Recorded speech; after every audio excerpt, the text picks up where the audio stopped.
Thanks for watching Mufti Nazim Kazmi Official.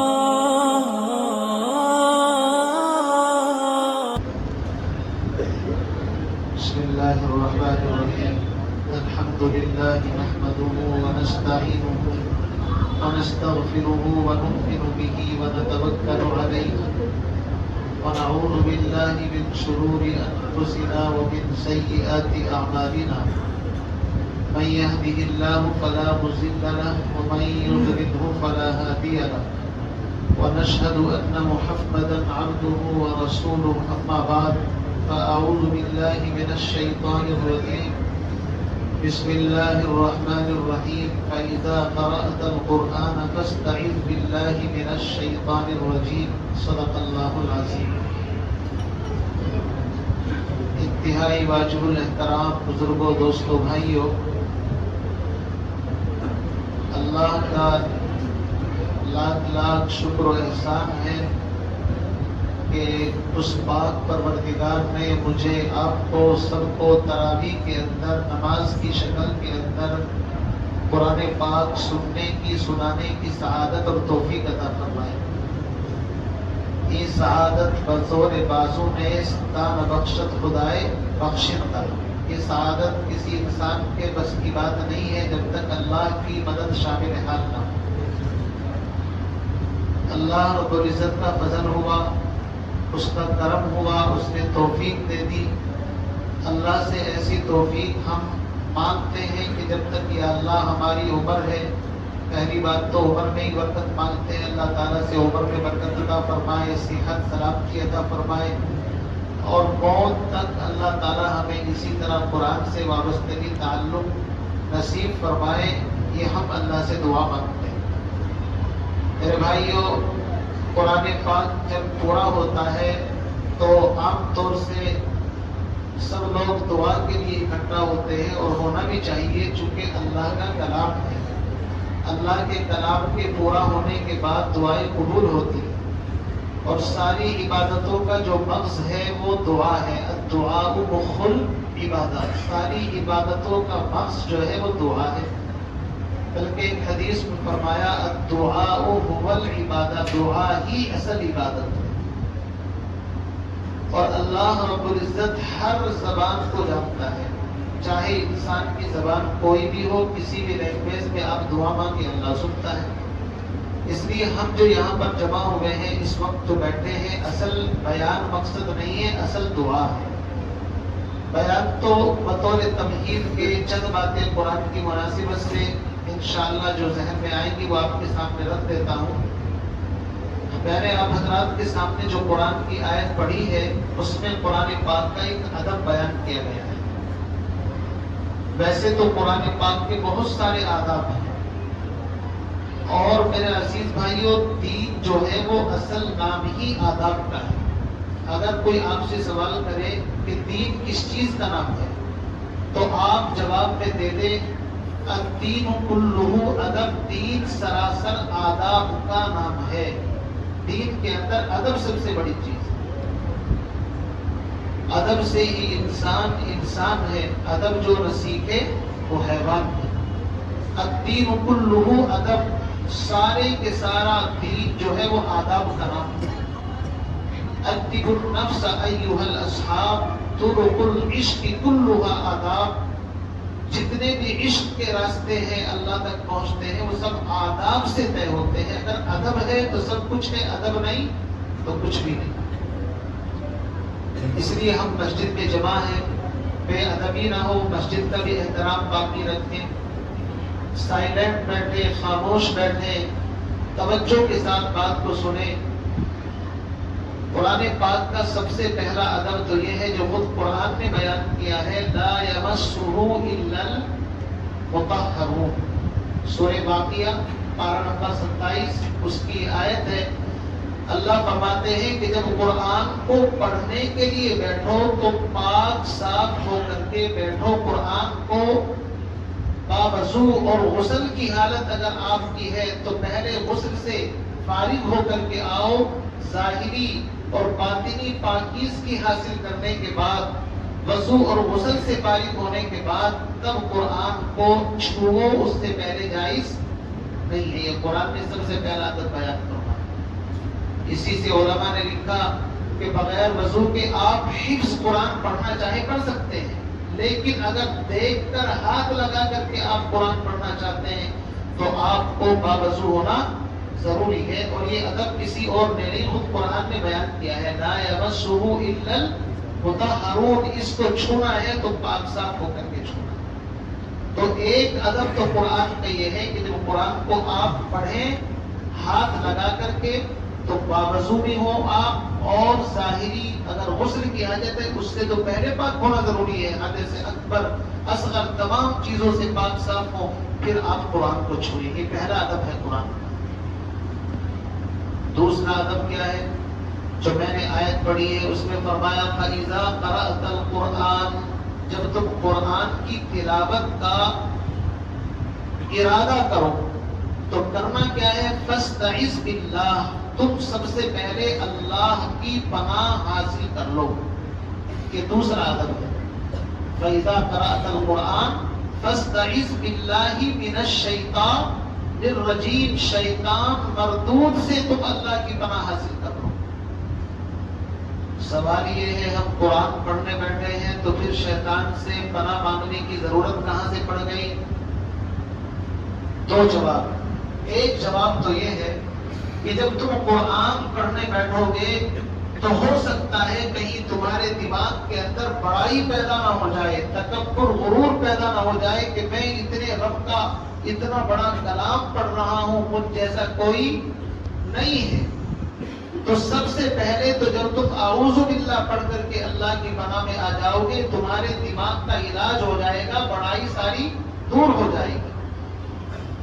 اور دوسرا مطلب علماء نے یہ لکھا ہے کہ جب تم قرآن پڑھنا چاہو گے تو شیطان تم پر حملہ کرے گا، وہ قرآن پڑھنے نہیں دے گا۔ اور شیطان سب سے بڑا دشمن ہے انسان کا، ان الشیطان للانسان عدو مبین، وہ تم پر جھپٹے گا کہ تم قرآن نہ پڑھو، اور اگر پڑھو تو اس طرح جیسے منافق پڑھتے تھے، ڈھیلے ڈھالے انداز میں، بغیر توجہ کے۔ تو جب تم اللہ کی پناہ میں آ جاؤ گے اب شیطان تمہارا بال بیتا نہیں کر سکتا، اس لیے کہ شیطان جو ہے وہ کوئی معمولی چیز کا نام نہیں ہے، شیطان بہت بڑی طاقت کا نام ہے۔ شیطان اتنی بڑی طاقت کا نام ہے کہ خود قرآن میں فرمایا اِنَّهُ يَرَاكُمْ هُوَ وَقَبِيلُهُ مِنْ حَيْثُ لَا تَرَوْنَهُمْ، شیطان تمہیں ایسی جگہ سے دیکھتا ہے جہاں سے تم اس کو دیکھ نہیں سکتے۔ یہ شیطان کے پاس پاور ہے، وہ ہمیں دیکھ سکتا ہے لیکن ہم نہیں دیکھ سکتے۔ کیوں؟ شیطان جنات میں سے ہے، اور اللہ نے جنات کو یہ طاقت دی ہے کہ وہ منٹوں سیکنڈوں کے اندر کہیں سے کہیں پہنچ سکتے ہیں اور کچھ سے کچھ کر بھی سکتے ہیں۔ قرآن پاک کی سورہ نمل جو ہم نے تراویح کے اندر بھی پڑھی ہے، اس کے اندر ایک آیت ہے، حضرت سلیمان علیہ نبینا علیہ السلام کی حکومت انسان، جنات، چرند سب پر تھی، سب جانتے ہیں۔ حضرت سلیمان علیہ السلام نے خط بھیجا تھا ہدہد کے ذریعے سے ملکہ بلقیس کے پاس۔ وہ خط پہنچ گیا تو خط کو سننے کے بعد اس نے اپنے اراکین سے مشورہ کیا اور ارادہ کیا کہ ہم سلیمان علیہ السلام کے پاس پہنچتے ہیں، اس کی طاقت کا اندازہ لگ جائے گا، بادشاہ ہے کون نہیں۔ تو ملکہ بلقیس کا جو تخت تھا وہ بڑا شاندار تھا، اس کا خود ذکر آتا ہے، اس کی جو کاریگری نقاشی تھی اس زمانے کی وہ بڑی عمدہ سمجھی جاتی تھی۔ حضرت سلیمان علیہ السلام نے جنات سے کہا کہ ملکہ بلقیس ہمارے پاس آ رہی ہے، اس کے آنے سے پہلے اس کا تخت ہمیں یہاں پر چاہیے۔ تو جنات میں سے ایک جن کھڑا ہو گیا، قال عفریت من الجن انا آتیک به قبل ان تقوم من مقامک۔ سلیمان علیہ السلام سے کہا حضرت آپ فکر نہ کریں، میں جنات کی طاقت سمجھانا چاہ رہا ہوں آپ کو کہ کتنی پاورفل طاقت اللہ نے اس کو دی ہے۔ عفریت جو جنات میں سے تھا اس نے کہا حضرت مجلس برخاست ہونے سے پہلے وہ تخت آپ کی مجلس میں لے کر کے آ جاؤں گا۔ اب آپ اندازہ لگائیے کہاں بنی گئی بلکی سے رہتی ہے، مجلس بھی تھوڑی بہت دیر میں برخاست ہو جائے گی۔ حضرت سلیمان علیہ السلام کا نہیں بھائی ہم کو تو جلدی چاہیے، اس سے بھی جلدی چاہیے۔ تو قرآن کے اندر ہے قال الذی عندہ علم من الکتاب انا آتیک بہ قبل ان یرتد الیک طرفک۔ جنات میں سے ایک عالم جن کھڑا ہو گیا، پتا چلا وہ پہلے والا عالم نہیں تھا، خیر عالم ہوگا، جنات میں بھی تو کیٹیگری ہے نا، عالم جاہل سب طرح کے ہیں، کافر مشرک مسلمان۔ قال الذی عندہ علم من الکتاب، جس کے پاس کتاب کا علم تھا وہ کھڑا ہوا، اس نے کہا حضرت پلک جھپکنے سے پہلے میں وہ تخت آپ کے پاس لا کر کے حاضر کر دوں گا۔ یہ میں آپ کو الف لیلا کے قصے نہیں سنا رہا ہوں، قرآن کی آیت کا ترجمہ ہے۔ قال الذی عندہ علم من الکتاب انا آتیک بہ قبل ان یرتد الیک طرفک۔ پلک جھپکنے کے بقدر آپ جتنی یعنی ایک سیکنڈ سے بھی پہلے گویا کہ اس کو لا سکتا ہوں۔ چنانچہ وہ تخت لے کر کے آ گیا۔ اس کا مطلب یہ ہے کہ جنات کوئی معمولی طاقت والی چیز نہیں ہے، بہت بڑی طاقت ہے اس کے پاس، منٹوں سیکنڈوں کے اندر کچھ سے کچھ کر سکتا ہے۔ اس لیے میرا عزیز بزرگوں بھائیوں، اللہ احکم الحاکمین ارحم الراحمین ہے۔ جس رب نے قرآن نازل کیا وہ رب جانتا ہے کہ میرے بندے شیطان کے مقابلے میں بظاہر کمزور ہیں، وہ ڈائریکٹ شیطان کے ساتھ فائٹ نہیں کر سکتے۔ اس لیے کہا کہ اگر تم قرآن پڑھنے بیٹھو گے شیطان تمہارے اوپر حملہ کرے گا، وہ تمہیں پڑھنے نہیں دے گا، وسوسے پیدا کرے گا، پریشان کرے گا۔ لہذا اب ایک کام کر لو، تم سب میری پناہ میں آ جاؤ۔ جب میری پناہ، میری سرکشا اور میرے اس کے اندر آ جاؤ گے تم، تو پھر شیطان تمہارا بال بیکا نہیں کر سکتا۔ ارے اللہ کی پروڈکشن سے بڑھ کر کے کسی کی پروڈکشن ہے؟ ساری دنیا سمجھتی ہے کہ بھائی امریکہ بہادر کی پروڈکشن میں آ جائیں گے تو کچھ نہیں ہوگا، لیکن دنیا دیکھ رہی ہے کیا ہو جاتا ہے۔ انسانوں کی کوئی پروڈکشن حفاظت نہیں ہوتی، اصل حفاظت اللہ کی ہے۔ اللہ کی حفاظت میں اگر چیز آ جائے تو کبھی ضائع نہیں ہوتی۔ مفسرین نے لکھا ہے کہ حضرت یوسف علیہ نبینا علیہ السلام کو جب ان کے بھائیوں کے حوالے کیا جا رہا تھا تو یعقوب علیہ السلام نے بظاہر اپنے بیٹوں کو کہہ دیا کہ اس کی حفاظت کرنا اپنے بھائی کی۔ مفسرین فرماتے ہیں کہ اگر اسی وقت اللہ کی حفاظت میں دے دیتے اور کہہ دیتے کہ بھائی میں اس کو اللہ کی حفاظت میں اور اللہ کے سپرد کرتا ہوں، تو یقین جانیے یہ سارا واقعہ غالباً شاید پہ اسنا تھا جو ہو کر کے رہا ہے، کنویں میں ڈال دیا، یہ ہوا وہ ہوا۔ لیکن انسان سے جب کوئی کام ہونا ہوتا ہے تو بھول چوک ہو جاتی ہے اور اسباب بنتے چلے جاتے ہیں۔ اس لیے یاد رکھیے اگر حفاظت بھی ہے تو کس کی ہے؟ اللہ کی حفاظت۔ میں قرآن کے فضائل تو بڑی بات ہے، صرف اعوذ باللہ کی بات کر رہا ہوں جو قرآن سے پہلے پڑھی جاتی ہے۔ دنیا کی کوئی کتاب ایسی نہیں ہے کہ جب وہ پڑھی جاتی ہو تو اس کے ساتھ اعوذ باللہ پڑھی جاتی ہو۔ بتاؤ پڑھی جاتی ہے کیا؟ ارے بولو بھائی پڑھی جاتی ہے کیا؟ نہیں کوئی کتاب ایسی ہو آپ کی نظر میں تو مجھے بھی بتا دو، قرآن کے علاوہ، قرآن کو چھوڑ دو آپ، قرآن کے علاوہ کوئی اور ایسی کتاب آپ کے علم میں حافظے میں ہو کہ جی آپ غلط بیان کر رہے ہیں، ہاں فلاں کتاب پڑھی جاتی ہے اعوذ باللہ کے ساتھ، تو مجھے بتا دو۔ نہیں پڑھی جاتی۔ فضائل اعمال، منتخب احادیث، دنیا بھر کے ملفوظات، جتنی اے ٹو زیڈ کتابیں لکھی گئی ہیں قرآن کے علاوہ، چاہے وہ تورات، انجیل، صحف ابراہیم، صحف موسیٰ، کوئی بھی ہو، سب کی سب اگر شروع کریں گے آپ کتاب لے کر کے بسم اللہ الرحمن الرحیم سے کتاب پڑھنی شروع کر دیں گے۔ لیکن صرف قرآن مقدس وہ کتاب ہے کہ جب قرآن پڑھیں گے تو بسم اللہ سے پہلے آپ کو کیا پڑھنا ہے؟ پڑھ کے تو بتا دو زور سے۔ سوال یہی پیدا ہوتا ہے کہ آخر یہ کتاب ایسی کیسی ہے کہ جس کے پڑھنے سے پہلے شیطان سے پناہ مانگی گئی ہے کہ اپنی حفاظت پر یا اللہ مجھے دے لے۔ حضرت مولانا حکیم محمد اختر صاحب ایک بہت بڑے بزرگ گزرے ہیں، انہوں نے لکھا ہے سمجھانے کے لیے، مثال دے کر کے سمجھایا کہ آپ نے دیکھا ہوگا دنیا والے بہت سارے لوگوں کو کتا پالنے کا شوق ہوتا ہے، پالتے ہیں نا کتے، بڑے بڑے لوگ ان کے مطلب لے کر کے گھماتے ہیں، پٹا ڈال رکھا ہے اور وہ بڑا فخر محسوس کرتے ہیں، بلکہ اعلیٰ گاڑیوں میں ان کو گھماتے ہیں۔ ماں باپ کو تو اور ہم کے اندر ڈال دیں گے، لیکن کتے کو بیچارے کو اتنی عزت دے رہے ہیں کہ اس کو گاڑی کی پچھلی سیٹ پہ اگلی سیٹ پر اور باقاعدہ ان کے کھانے پینے کے اور ڈاکٹروں تک کے انتظام ہوتے ہیں، آپ نے دیکھا ہوگا۔ تو کتا بھی وفاداری کرتا ہے، گھر کے باہر جب کوئی آدمی اجنبی آتا ہے تو وہ بھونکنا شروع کر دیتا ہے۔ کتا بھی تو اس کو حلال کرتا ہے، نہیں کرتا، وہ بھونکتا ہے۔ اب اگر آپ ڈائریکٹ کتے کے قریب جائیں گے تو وہ آپ پر حملہ کر دے گا نہیں کر دے گا، نقصان پہنچا دے گا۔ آپ جیب سے فون نکالتے ہیں اور مالک کو فون کرتے، بابا کتے کو سمجھاؤ، اس کو روکو بھائی، میں آپ سے ملاقات کرنے کے لیے آیا ہوں اور یہ کتا بھونک رہا ہے۔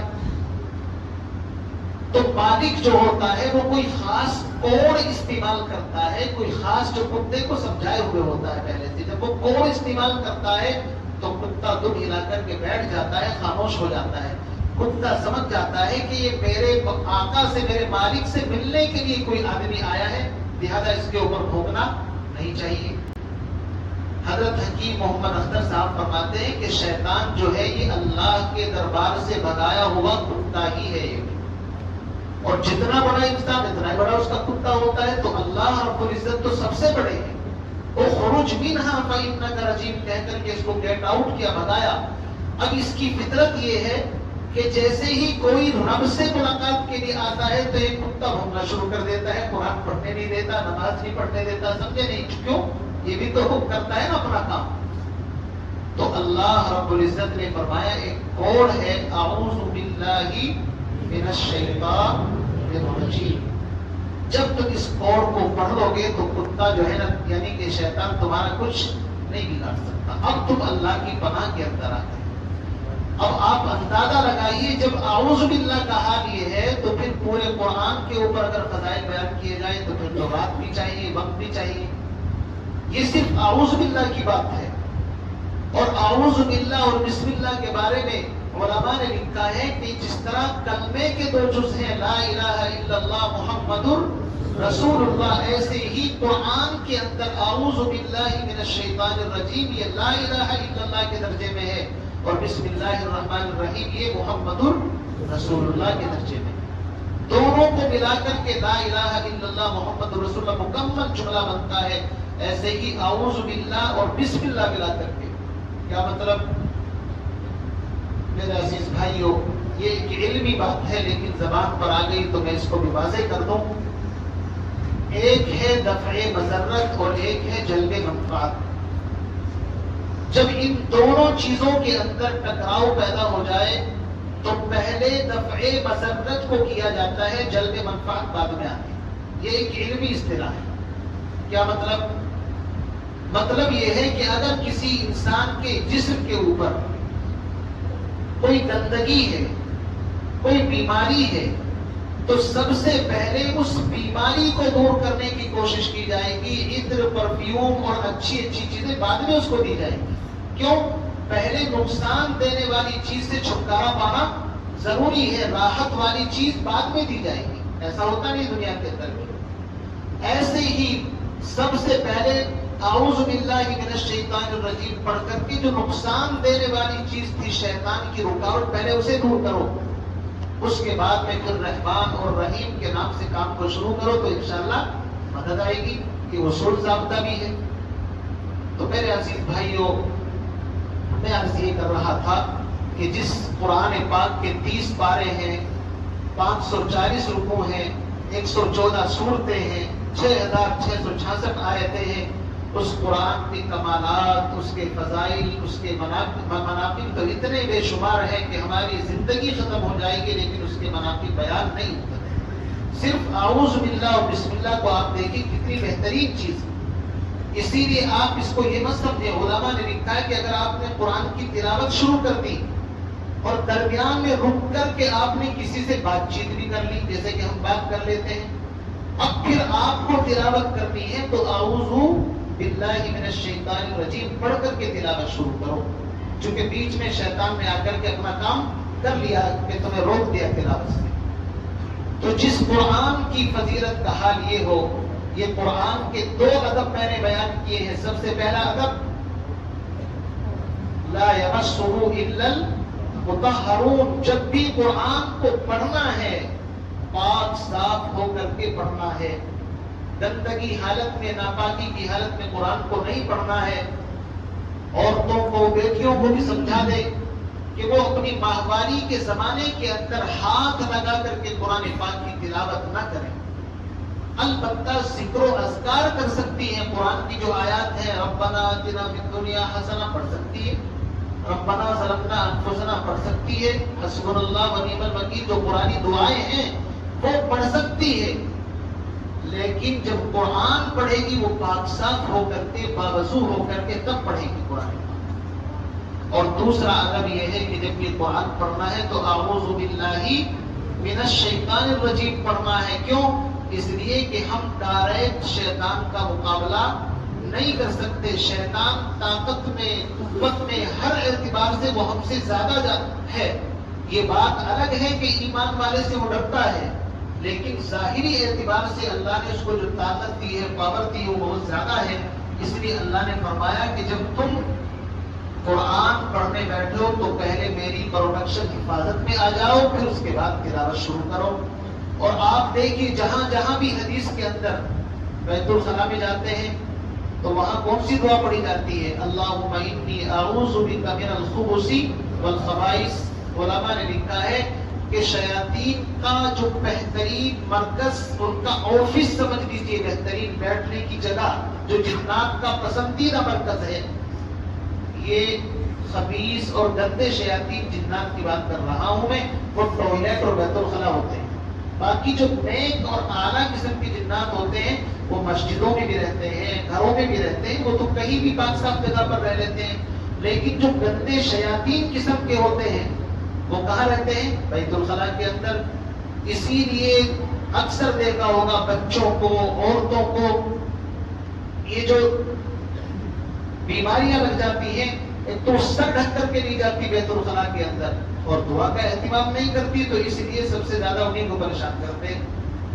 پیغمبر علیہ الصلوۃ والسلام نے فرما دیا کہ میرے امتیوں، جب تم بیت الخلا کے اندر جاؤ تو تم اعوذ باللہ، یعنی اللہم انی اعوذ بک، یا اللہ میں تیری پناہ میں آنا چاہتا ہوں، من الخبث والخبائث، اس دعا کو پڑھ کر کے جاؤ، اب جنات تمہارا بال کا نہیں کر سکتے۔ تو اس لیے قرآن پاک کی تلاوت سے پہلے پاکیزگی حاصل کرنی چاہیے، اعوذ باللہ کا اہتمام کرنا چاہیے۔ چونکہ بڑے دشمن سے مقابلہ ہے، ڈائریکٹ ہم اس سے مقابلہ کر نہیں سکتے، اللہ کی پناہ میں آ جائیں گے تو اللہ رب العزت اس سے خود نمٹے۔ بس میں یہیں پر اپنی بات کو ختم کرتا ہوں۔ باقی آپ نے قرآن سنا ہے، قرآن کے بڑے فضائل ہیں۔ قرآن پاک خود ایسی کتاب ہے کہ جس کا پڑھنا بھی عبادت، سننا بھی عبادت، دیکھنا بھی عبادت۔ حافظ قرآن جس نے قرآن سینے میں رکھا، اس سے محبت کرنا بھی عبادت، اس کی طرف محبت سے دیکھنا بھی عبادت کا اجر و ثواب ہے۔ اور حدیث پاک کے اندر آتا ہے کہ قیامت کے دن حافظ قرآن کو تاج پہنایا جائے گا اور اس کے والدین کو بھی پہنایا جائے گا، اور ایسے 10 پاس اور ٹکٹ، یعنی پاس جنت کے پاس بنا کر کے حافظ قرآن کو دیے جائیں گے کہ آپ جس کو چاہو یہ پکڑا دو، اللہ رب العزت اس کو جنت میں داخل فرما دے۔ اس لیے اس سعادت کو، فضیلت کو حاصل کرنے کے لیے آپ سب بھی ارادہ کریں کہ قرآن شریف پڑھیں، پہلے ناظرہ پڑھیں، پھر حفظ کریں۔ قرآن پاک پڑھنے کی کوئی عمر نہیں ہے، 8 سال کا بھی پڑھ سکتا ہے، 60 سال کا بھی پڑھ سکتا ہے، اور 60 سال والے بھی پڑھتے ہیں۔ ہماری اسی مسجد کے اندر ہمارے عشاء کے بعد پڑھتے ہیں کہ ماشاءاللہ کافی عمر ہے، انہیں میں عبد الرحمان بھائی کے والد، وہ بھی پڑھتے پڑھتے دنیا سے چلے گئے، ان کو شوق تھا، عشاء کے بعد پڑھتے تھے۔ تو آپ بھی پڑھ سکتے ہیں، کوئی بھی پڑھ سکتا ہے۔ قرآن پاک سیکھنے کی کوئی ایج عمر نہیں ہے۔ بہت سے لوگ کہتے ہیں کہ زبان سے حروف ادا نہیں ہوتے۔ ارے بھائی، جب آپ ادا کرو گے تبھی تو ہوں گے، گھر بیٹھے کچھ کام نہیں ہوگا۔ اس لیے تھوڑا سا وقت خرچ کریں۔ اللہ رب العزت کا ہم اس نعمت پر جتنا بھی شکر ادا کریں کہ اللہ نے تراویح کے اندر قرآن پاک سننے سنانے کی سعادت توفیق عطا فرمائی، وہ بہت بڑا احسان ہے، کرم ہے۔ ہم دعا کرتے ہیں اللہ پوری زندگی ہمیں قرآن سے وابستگی تعلق نصیب فرمائے۔ وآخر دعوانا الحمدللہ رب العالمین۔